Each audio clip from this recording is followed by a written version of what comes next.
प्रिय मित्रों, जस कृष्ण ज्योतिष मित्र पर मैं आचार्य डॉक्टर विष्णु कुमार मिश्रा आपका बहुत बहुत स्वागत करता हूं। आदिकाल से ही रत्नों का विशेष महत्व रहा है। प्राचीन काल में जब राजतंत्र हुआ करता था तो बड़े बड़े राजा महाराजा सुख, समृद्धि, सफलता, विजय आदि प्राप्त करने के लिए अपने मुकुट पर अनुकूल धातु, अनुकूल रत्नों का प्रयोग करते थे।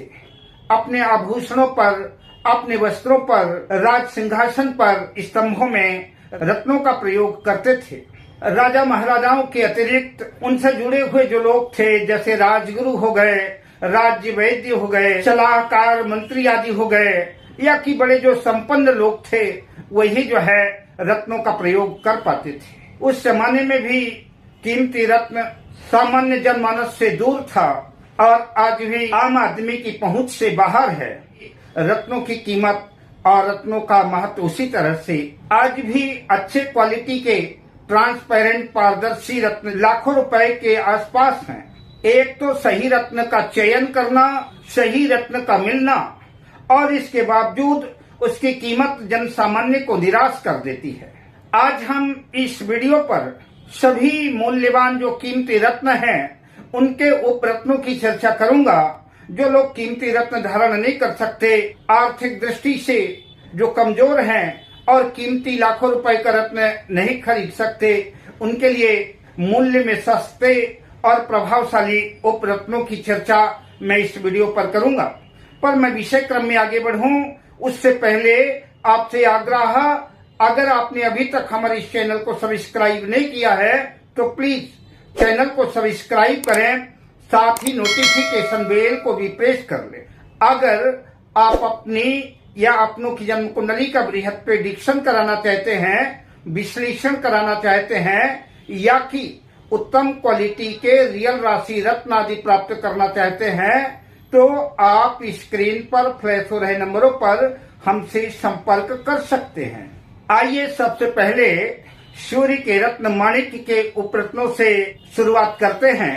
माणिक को पद्मराग, लोहित, सौगंधिक आदि नामों से जाना जाता है। पंजाबी में माणिक को चुन्नी कहते हैं, अंग्रेजी में रूबी कहते हैं, फारसी और उर्दू में याकूत कहते हैं। माणिक अत्यंत कीमती रत्न है। माणिक का जो उपरत्न है उसे लालड़ी कहते हैं। लालड़ी लाल, गुलाबी, अनार के दानों के समान, कनेर के फूल के समान और गेरू आदि के रंग के समान होता है। लालड़ी चिकना, चमकदार और रक्तिम आभा प्रभा से युक्त होता है। अगर लालड़ी को दूध में डाला जाए तो उससे रक्तिम किरणें निकलती हैं। जो लोग माणिक की ऊंची कीमत की वजह से माणिक धारण नहीं कर सकते, ऐसे लोग माणिक का उपरत्न लालड़ी, जो कीमत में बहुत कम है, अच्छी क्वालिटी का धारण कर सकते हैं। कटे फटे, काले पीले धब्बों से युक्त दोषपूर्ण लालड़ी को धारण नहीं करना चाहिए। इससे लाभ की जगह नुकसान होने की संभावना है। लालड़ी की और बहुत सी प्रजातियां हैं, उसकी जगह संग टोपाज, आपसी, संग सिंदुरिया, तामड़ा, सिगली, रतवा, लाल रंग का अकीक आदि सुविधा अनुसार जो है माणिक के उपरत्नों की जगह धारण किया जा सकता है। लालड़ी अनामिका उंगली में सोने या तांबे की धातु में रविवार के दिन विधिवत प्राण प्रतिष्ठा करके शुक्ल पक्ष के किसी भी रविवार को सूर्य की होरा में अनामिका उंगली पर धारण किया जा सकता है। आप बात करते हैं चंद्रमा के रत्न मोती के उपरत्नों की। मोती के उपरत्न को बिमरू कहते हैं। मोती की भांति ही जो बिमरू भी सीप में पाया जाता है, सीप से निकलता है। यह मोती की अपेक्षाकृत दुधिया रंग का आकार में छोटा होता है। मोती के अन्य उपरत्नों में चंद्रकांत, स्फटिक मणि, शंख, सीप, सफेद ओपल, सफेद अकीक, सफेद मूंगा आदि धारण कराया जाता है। मोती या मोती के उपरत्न सोमवार के दिन चंद्र की हुरा में छोटी उंगली कनिष्ठा में चांदी की धातु में विधिवत प्राण प्रतिष्ठा करके धारण करना चाहिए। अब बात करते हैं मंगल के रत्न मूंगा के उपरत्नों की। जो लोग मूंगा रत्न धारण नहीं कर सकते उनके लिए मूंगा का उपरत्न संग मूंगी आता है।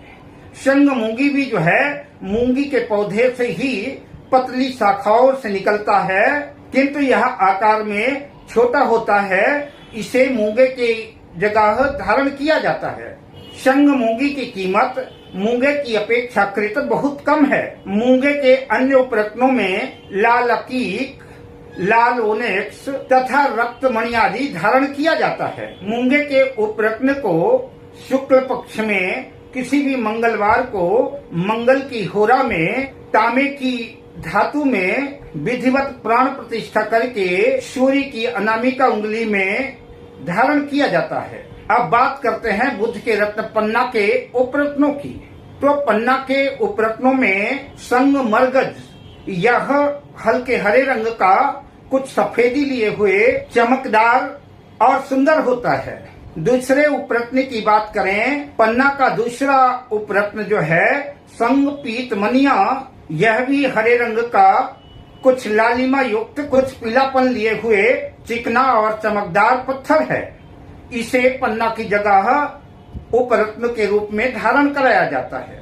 पन्ना के अन्य उपरत्नों की जगह संग पत्नी, हरे रंग की तुरमुली, हरित मणि, ओनेक्स, दाना ए फिरंग, हरे अकीक आदि रत्नों से पन्ना के उपरत्नों का लाभ लिया जा सकता है। पन्ना के उपरत्नों को शुक्ल पक्ष में किसी भी बुधवार को बुध के नक्षत्र में बुध की हुरा में चांदी की धातु में या कि अष्ट धातु या पंच धातु आदि में विधिवत प्राण प्रतिष्ठा करके छोटी कनिष्ठा उंगली में धारण किया जाता है। अब बात करते हैं देवगुरु बृहस्पति के पुखराज के उपरत्नों की। पुखराज देवगुरु बृहस्पति का रत्न है। यह अत्यंत कीमती कोरंडम जाति का पत्थर है। जो लोग गुरु का रत्न पुखराज धारण नहीं कर सकते वो पुखराज की जगह इन उपरत्नों से लाभ ले सकते हैं। पुखराज का जो सुप्रसिद्ध रत्न है वो सुनहला है। देखने में यह अत्यंत चमकदार पीत वर्ण का सुनहले रंग का सुंदर पत्थर है और कई बार तो यह पुखराज से भी देखने में अत्यंत सुंदर लगता है। कुछ छलिया लोग, कुछ ठग लोग जो है इस सुनहले को भी पुखराज की जगह दे करके मोटी रकम ऐंठ लेते हैं। तो अतः पुखराज के उपरत्न की जगह सुनहले को धारण करना अत्यंत लाभप्रद सिद्ध होगा। सुनहले के अतिरिक्त संग सोना मक्खी को भी धारण किया जा सकता है। संग कहरुआ भी जो है हल्के पीले रंग का चमकदार सुंदर रत्न है। इसे भी जो है पुखराज के उपरत्न की जगह धारण करते हैं। इसके अतिरिक्त पीला अकीक भी धारण कर सकते हैं। पुखराज के उपरत्नों को शुक्ल पक्ष के किसी भी गुरुवार को गुरु की होरा में, गुरु के नक्षत्र में सोने की या तांबे की धातु में विधिवत प्राण प्रतिष्ठित करके अनामिका उंगली में आप धारण कर सकते हैं। अब बात करते हैं शुक्र के रत्न हीरा की।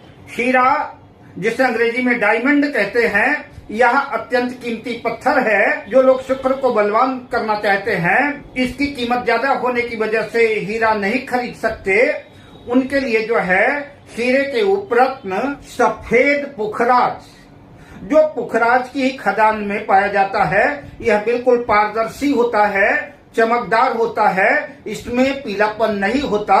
तो सफेद पुखराज को धारण किया जा सकता है। सफेद तुरमुली भी आती है। तुरमुली कई रंगों में, सभी रंगों में आती है। सफेद तुरमुली भी जो है हीरे की जगह धारण कराया जा सकता है। दूसरा हीरे का उपरत्न है संग कांसला। कांसला गुलाबी और सफेद दो रंगों में आता है। क्योंकि हम हीरे का उपरत्न पहन रहे हैं तो सफेद कांसला ही धारण करना ज्यादा उपयुक्त रहेगा।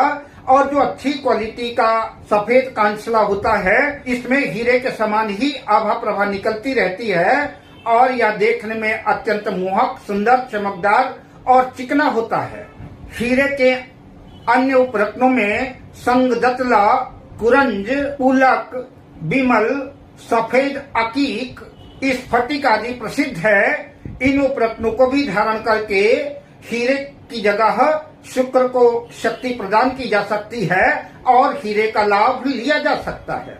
हीरे के उपरत्नों को शुक्ल पक्ष में किसी भी शुक्रवार को शुक्र की होरा में चांदी की अंगूठी में मढ़वा करके विधिवत प्राण प्रतिष्ठा करके इसे छोटी उंगली कनिष्ठा उंगली में धारण करना चाहिए। अब बात करते हैं शनि के रत्न नीलम के उपरत्नों की।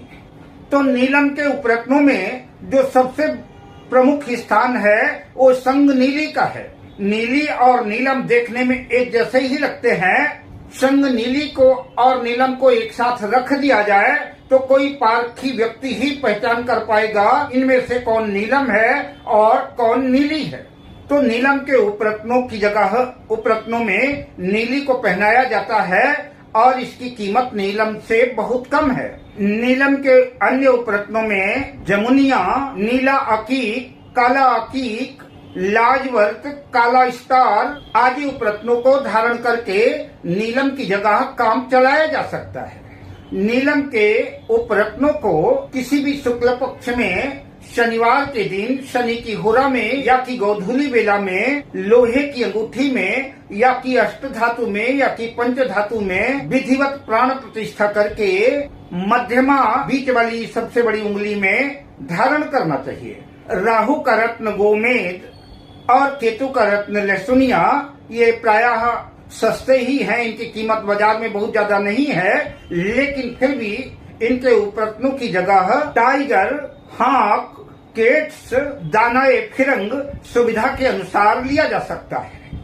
अगले वीडियो में जड़ी बूटियों को शेयर करूंगा कि जो लोग रत्न नहीं खरीद सकते, उपरत्न नहीं खरीद सकते, तो उनसे भी ज्यादा प्रभावशाली और दाम में बिल्कुल मुफ्त में मिलने वाली जड़ी बूटियों के बारे में बताऊंगा जिन्हें धारण करके नवग्रहों को बल प्रदान किया जा सकता है। अब मैं मिलता हूं अगली वीडियो में शुभकामनाओं के साथ। जय श्री कृष्ण।